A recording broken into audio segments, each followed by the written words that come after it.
Hoy hablaremos de la historia del comunismo, una ideología esencial para entender el siglo XX y el mundo actual.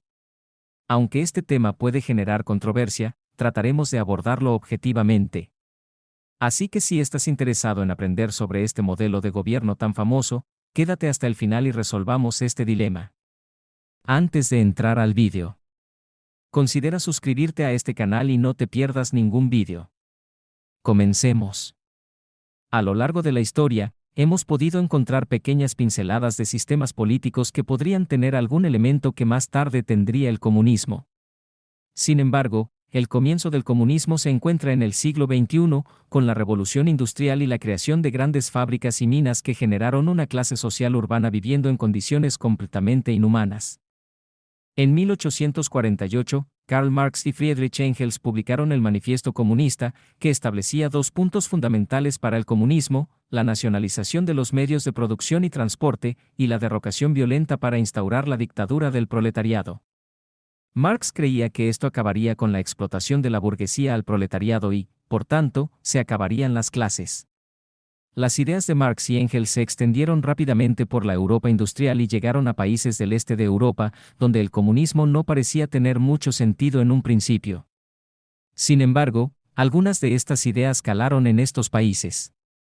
A principios del siglo XX, se fundaron partidos comunistas en varios países, como Rusia, Austria, Alemania, Finlandia, Hungría, Polonia, España, Italia, entre otros. También surgieron partidos comunistas en América Latina, como Argentina, México, Uruguay y Brasil. Para unir a los trabajadores de todo el mundo, se creó la Asociación Internacional de Trabajadores, AIT, también conocida como la Primera Internacional. Esta organización logró unir a sindicalistas, socialistas, anarquistas y obreros principalmente de Inglaterra, Francia e Italia. Sin embargo, la Primera Internacional no tuvo mucho éxito fuera de Francia. La Primera Internacional, fundada para unir a los trabajadores de todo el mundo, se dividió en dos grupos: los seguidores socialistas de Marx, llamados marxistas, y los anarquistas más cercanos a las ideas de Mijaíl Bakunin. La Primera Internacional se disolvió en 1876, y dio paso a una Segunda Internacional que excluyó a los anarquistas y no tuvo un gran impacto histórico. Lo más destacable de la Segunda Internacional fue la declaración del 1 de mayo como Día Internacional de los Trabajadores en 1889, y el 8 de marzo como Día Internacional de la Mujer Trabajadora en 1910. Con el estallido de la Primera Guerra Mundial, las tensiones entre socialistas de diferentes países se acentuaron. Los partidarios de la guerra se enfrentaron a los que no lo eran y priorizaban la lucha obrera. En 1917, ocurrió el momento más importante en la historia del comunismo, la Revolución Rusa. Con una Rusia desangrada por la Guerra Mundial, el hambre y la monarquía absolutista de los zares, la revolución era inevitable. En febrero de ese año, la Revolución de Febrero obligó al zar a aplicar un gobierno provisional que permitió la entrada de refugiados políticos, incluyendo a Vladimir Lenin, quien fue enviado a Rusia por los alemanes con una buena cantidad de dinero para desestabilizar el país. Lenin y Trotsky se situaron a la cabeza del partido bolchevique, un partido revolucionario que pronto se sublevó. El 25 de octubre, los revolucionarios asaltaron el palacio del zar en Petrogrado y ejecutaron a toda la familia real. También derrocaron al gobierno provisional. Durante la Revolución Rusa y los años posteriores, los bolcheviques tuvieron que enfrentarse a otras fuerzas contrarrevolucionarias, como los realistas partidarios del antiguo régimen zarista o los mencheviques, que eran contrarios al antiguo régimen pero menos revolucionarios que los bolcheviques. Sin embargo, Lenin y sus bolcheviques triunfaron y tomaron el control de Rusia para después fundar la Unión de Repúblicas Socialistas Soviéticas, URSS, también conocida como Unión Soviética. Poco después de tomar el poder, se fundó la Tercera Internacional, también conocida como la Internacional Comunista.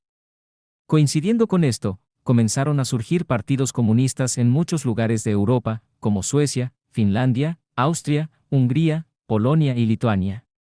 Mientras tanto, en otros países como el Reino Unido, Francia o Alemania, el movimiento comunista aumentó exponencialmente al acabar la Primera Guerra Mundial. Pero volvamos a Rusia, donde realmente está a punto de ocurrir algo histórico, ya que es la primera vez que se iba a poner en práctica el comunismo a gran escala. Las primeras medidas de Lenin fueron sacar a Rusia de la Primera Guerra Mundial a cambio de una gran parte de su territorio. Lenin aprobó también la separación de Iglesia y Estado, se aprobó la igualdad entre hombres y mujeres y se estableció el matrimonio civil. También se estableció el mismo sueldo para los funcionarios y obreros, se nacionalizó la banca y las grandes empresas, y se aseguró el control obrero de las empresas de más de 5 trabajadores. El gobierno también decretó la anulación de la deuda del Estado. Sin embargo, todo esto tendría un precio, una cruel y despiadada represión llevada a cabo por la Checa, una policía política que no dudaba en encarcelar y fusilar a todo aquel sospechoso de ser contrarrevolucionario. Lenin murió en 1924 y llegó al poder Joseph Stalin, quien no dudó en ejecutar a cualquier otro líder que le pudiera hacer sombra, incluido uno de los padres de la Revolución rusa, León Trotsky. Stalin también purgó a buena parte de los oficiales del Ejército Rojo. Stalin transformó la Unión Soviética en una auténtica potencia mundial con un crecimiento vertiginoso, pero ¿cómo lo consiguió? Básicamente, con 4 medidas de impacto. En primer lugar, se prohibió la propiedad privada de los medios de producción, convirtiéndose las tierras, fábricas, transportes, viviendas, editoriales, periódicos e imprentas en propiedad estatal. Aguarda. Si te está gustando el video, apóyanos con un like y ahora sí continuemos. Una vez el Estado con el mando al frente, se dio prioridad a la industria pesada con el objetivo de construir las infraestructuras necesarias y la electrificación del país. Se instituyó una economía dirigida por el Estado mediante planes quinquenales y se colectivizaron los medios de producción agrícola e industrial. Convertida en una gran potencia económica, la Unión Soviética fue el mayor artífice de la victoria en la Segunda Guerra Mundial, lo que dio un buen empujón a la popularidad de los partidos comunistas europeos. Pero a cambio, la Unión Soviética se vio sometida a una cruel y despiadada tiranía de Stalin, que popularizó los llamados gulags, campos de trabajos forzosos en las zonas más inhóspitas de Rusia, como Siberia. Sin embargo, aún hay más.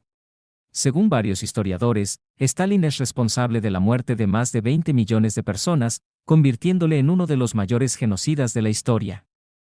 Acabada la Segunda Guerra Mundial, la URSS estableció gobiernos comunistas títeres en los países de Europa del Este, como Alemania Oriental, Hungría, Checoslovaquia, Bulgaria, Rumanía y Polonia, mientras que en Yugoslavia y Albania fueron los propios comunistas de esas naciones los que tomaron el poder.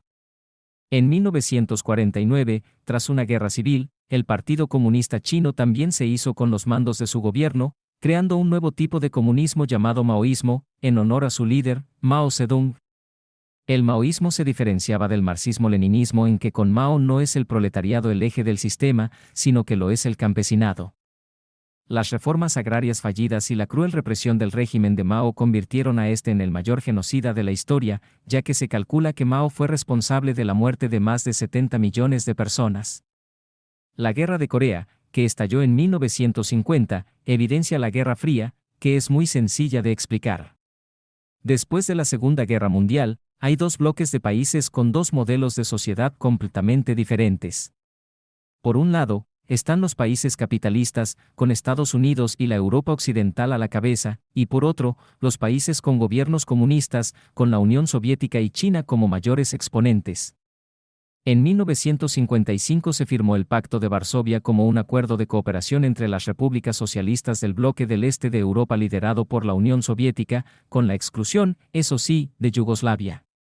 En agosto de 1961, la República Democrática Alemana inició la construcción del Muro de Berlín con la excusa de frenar las conspiraciones occidentales, aunque en realidad se pretendía evitar la huida masiva de personas hacia el bando occidental. La Guerra Fría estuvo marcada desde un principio por una carrera armamentística centrada en las armas nucleares y por una carrera espacial en la que Estados Unidos y la Unión Soviética competían por ver quién llegaba antes al espacio o a la Luna. Al calor de la Unión Soviética y China, surgieron varios gobiernos comunistas en Asia. Ahí van algunos ejemplos. Kim Il-sung se haría con el poder en Corea del Norte, dando origen a un nuevo comunismo, el Yush. Pol Pot tomaría el poder en Camboya y en Birmania. Todos ellos tuvieron, una vez más, algo en común: ser dictadores sanguinarios a los que no les temblaba el pulso a la hora de reprimir cualquier tipo de oposición. Regímenes del mismo corte también surgieron en algunos países africanos, como Angola, Mozambique, Etiopía, la República Popular del Congo o Benín. En Latinoamérica, el comunismo no tuvo el mismo tirón. Si bien hubo guerrillas en varios países, como pueden ser las FARC en Colombia o experiencias socialistas como la de Nicaragua, el único caso en el que triunfó definitivamente una revolución fue en Cuba, donde la Revolución cubana dio paso al régimen de Fidel Castro en 1959. El régimen cubano eliminó la gran y mediana propiedad privada e inició un proceso de expropiaciones y nacionalizaciones, así como una importante reforma agraria. Para contrarrestar el auge comunista, los países capitalistas desarrollaron amplios sistemas de bienestar públicos que tuvieron una gran acogida entre la población. Sin embargo, con el paso de los años, los regímenes comunistas empezaron a dar muestras de agotamiento. Las economías de China y la Unión Soviética comenzaron a flojear. China asumió que su única salvación era abrirse al libre mercado, algo que consiguió llevar a cabo con gran éxito. La Unión Soviética, presidida por Gorbachov, trató de llevar a cabo un cambio similar, pero el país colapsó y se desintegró en multitud de países en 1991. Sin embargo, el símbolo del ocaso comunista fue la caída del muro de Berlín en 1989. Tras la caída del muro, el comunismo apenas sobrevivió en unos pocos países pequeños, como Mozambique o Corea del Norte. El régimen de Fidel Castro en Cuba también sobrevivió a la caída del muro y consiguió cierto apoyo internacional con el auge del socialismo bolivariano, que alcanzó países como Venezuela o Bolivia. Para concluir, solo decir que si algo nos ha quedado claro tras repasar la historia del comunismo es que el capitalismo ganó la batalla. Y ahora, una pregunta para ti, ¿en qué crees que falló el sistema comunista? Déjame tu comentario aquí debajo. Y si te gustó, recuerda que puedes suscribirte a este canal y no perderte nada de lo que se viene. Hasta la próxima.